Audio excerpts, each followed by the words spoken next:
Alright, what's going on, you guys? This is Eric Heads for the Win, and I'm going to do my top 5 excitements of E3 along with my top 5 disappointments. So we'll leave the disappointments for the end. Let's go ahead and get into this list. I just wanted to go ahead and do this video instead of trying to break down every conference video because I just do not have that kind of time or that kind of energy right now. So let's just go ahead and do this. Number 1, I'm sure you guys could guess. It's pretty easy based on my excitement in the past and my excitement going forward and all the tweets I was doing about this game. Gears of War 4 looks amazing. I cannot wait to play this game. I really especially enjoyed how they showed it off at Microsoft's conference. I thought it was really well done. Rod Ferguson up there showing off the co-op with Laura Bailey, who a lot of people said looked like me, and I kind of thought so, but I don't know. Even my uncle was saying that, who I was watching it with, and he's like, "Hey, Erica, that's you." And so we were kind of laughing at that. But I just thought it was cool how they both got up there, showed off the co-op campaign, and it just looked amazing. The weather effects, everything kind of just playing a part in the gameplay. You have the wind, you have the lightning kind of, becoming a factor that you can work around or you can use to your benefit. Because it seemed to me, anyways, at least from my perspective and what I was seeing, the wind and everything was kind of blowing around the enemies, and even their dead bodies were being blown across the screen and stuff like that. So we were kind of laughing at that, like, whoa, this is more intense than I thought. We were kind of just tripping out. And just seeing that, and then you have the lightning coming down and how, Rod and Laura, they had to kind of avoid it and even use to their benefit as well against the enemies. So I just thought that was really awesome. It was a perfect part of the game to show off. I thought it was really cool because it showed a lot of the enemies, it showed a lot of the cheesy dialogue which was going on, and all the while I was trying to type everything that was happening because I wrote an article on it. So I was trying to just type everything I was seeing. So I didn't really catch that cheesy dialogue at the beginning, but a lot of people complained about that, and so I need to go back and re-listen to that because I guess it was pretty bad. I don't know, but Gears of War has always kind of been known for that. There's always been cheesy lines and stuff like that, so I'm not too surprised. But overall, I just thought the graphics looked great, the sound effects, just everything about it, just the co-op experience. I'm down. I'm so excited for this game. So definitely Gears of War 4 deserves the top spot on my list for top 5 excitements. So let's go ahead and get to the next one, and that is Battlefield 1. I cannot wait for this freaking game, man. The gameplay that they showed, especially that whole hour of multiplayer matches with all the celebrities and all that, it was kind of silly at times, but it was still cool to see everybody engaged, all the action that was going on. The Zeppelin coming down was just epic.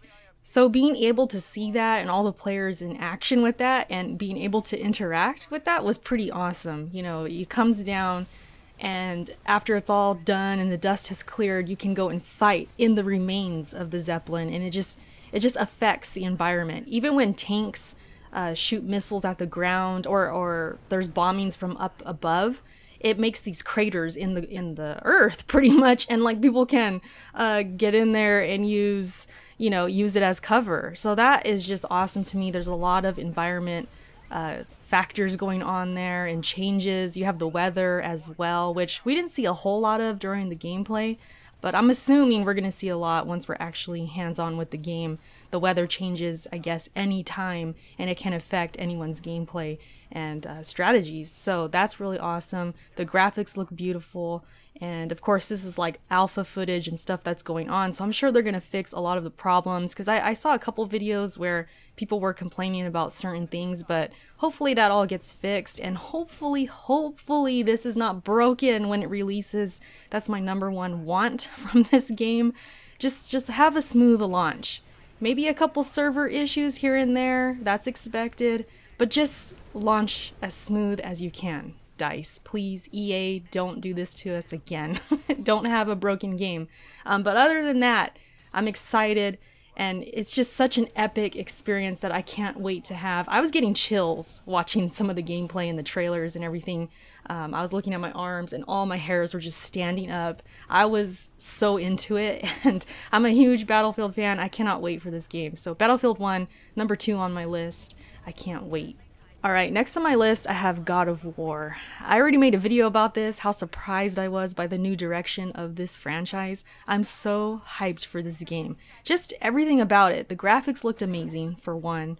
The combat system and how different it feels, or seems. I shouldn't say feel because I haven't played it yet, but it just seems so different. I even seen like a little hint of Dark Souls in there because we had like the dodging going on, some counter moves, and of course you have Kratos and his powers and stuff that he has by getting angry or whatever is going on. I'm not so familiar with this game because honestly, like I said in my previous video, I just don't have a lot of experience with this franchise. It just never called out to me. It just wasn't that franchise that I felt I had to play because of the combat, that hack and slash stuff, that static camera. I just wasn't into that. So to see a different camera now, it's behind his shoulder, and to see different combat and just a different take on this game, I'm so about it. I'm so excited and I can't wait. I thought the whole, Kratos kind of mentoring this kid was pretty cool. There's like character development there to be seen, so I can't wait for that. Just to have this more in-depth Kratos in this more in-depth game, or potentially in-depth game, it looks like it's gonna be. I'm just hyped for that alone. That just calls out to me. That just makes me so drawn to it, and I want to play it. So God of War is definitely on my list. It was my biggest surprise of Sony's conference. It was my biggest surprise probably of that whole day. Of all the conferences, it was just that huge to me. So yeah, God of War, can't wait. Next on my list is Scalebound from the Microsoft conference. I thought they did a really good job showing off this game. They showed some co-op stuff going on. You had, I think it was 3 or 4 players playing together, and they all had their dragons. They all worked together to go against these big monsters, and it looked good. It looked seamless. It could have been on PC. I'm sure that's probably what happened. So I'm hoping the Xbox One version doesn't suffer any frame rate issues or anything like that, because that's what seemed to be the problem when this game was first revealed. It just did not look ready, to be shown.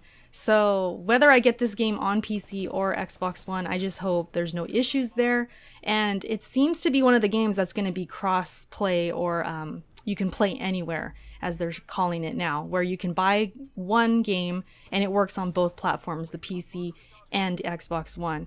And if there is crossplay when it comes to co-op, that would be really awesome, because if I can play on my PC, like let's say I decide to get it there for whatever reason, for just graphical reasons, I want to be able to play with people on the Xbox One. That would be really awesome. So I'm hoping that's really going to happen. Correct me if I'm wrong on that. That's just what I understood. But just seeing the co-op experience and seeing everyone work together and the characters, they seem kind of likable, especially that main guy. So I'm hyped for this game. I'm excited. I hope people support it, because the trend on Xbox One right now seems to be that these new IPs are just not selling well. And hopefully that changes, but I wouldn't hold my breath. All I know is that I'm going to support this game, and I hope other people do too. It seems like it's a blast. It seems really fun, and I definitely can't wait to play it. So, Scalebound, number 4 on my list of top excitements. And finally, at number 5, I have Legend of Zelda Breath of the Wild. I'm still getting used to this name. It doesn't really roll off the tongue. Breath of the Wild. I don't know. I'm curious how it's going to describe the story, because usually the titles for Zelda have something to do with the story, just have something to do with what's going on. So I don't know what the story's really about.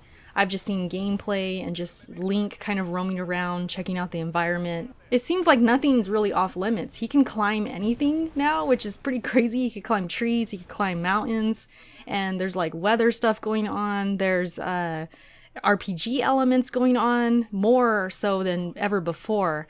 So this Zelda is very, very different from what we're used to. Definitely different from what I'm used to when it comes to Zelda. I haven't played all of them, but the ones I have played have been pretty much the same. It's just kind of get to this one temple, beat it, get to the next temple, beat that one, and just keep going on and on and on. But this game, they're saying if you wanted to, you could go straight for the last boss and just beat the game like that. And that's just so out there and just so crazy. That's something that's just so different when it comes to a Zelda game. And of course, I wouldn't do that, but there's probably going to be a lot of people who try that, and it's just going to be weird to be able to beat the game just right away. And not only that, but you have, the weather elements that are kind of going on. At least I think so. I didn't see any of that, but I read that's happening. You have Link, who, like I said, he could climb and all of that. But then also when it comes to his health, that's very different too, because you're not finding hearts, you're finding food, and you're actually cooking food, you know, depending on what you need. Because there's times, I guess, when it's cold, you can make something that's spicy to kind of warm him up. Same goes for armor and clothes and what he wears. And it's just pretty in-depth and interesting, and just the RPG elements are just heavy this time around. And so I'm curious. I'm very, very curious how it's all going to feel once it's in my hands, once I can play this game. I don't care if it's on the NX or the Wii U. They have to release this game on freaking time, because it's been delayed how many times already? Nintendo, please do not delay this game anymore. If not for me, if I'm not getting this, you know, first day or whatever, I don't know if I am. I don't know what I'm doing when it comes to Zelda. I don't know if I'm going to buy the NX for this game. I don't know what I'm doing right now. But for all the people who are waiting and they're foaming at the mouth and they've had their Wii U strictly for this game, please do not delay this game again. We just can't take it. Like, Nintendo, we can't. You have to release this game when you say you're going to release it. So that's all I got to say about that. But the game, I'm excited for it. I'm confused at times, but it's like a good confusion. It's like I watch the gameplay and I think, okay, this is not really Zelda. But at the same time, I'm thinking, but it works. It does work. And I just want to see more. So yeah, I'm excited for Zelda. Can't wait to see more. And yeah, so it's on my top 5 list. I think I'm going to go ahead and cut this video now. I'm going to go ahead and do a second video because I don't want it to be too long, you know, adding the disappointments in here. Let's keep this one positive. Let's have another video for the negative. So my top 5 disappointments will be in another video. Stay tuned for that. Go ahead and watch it now. I'm sure it's up by the time this one's up. Check it out. Thank you so much for watching, and I'll catch you there. Peace.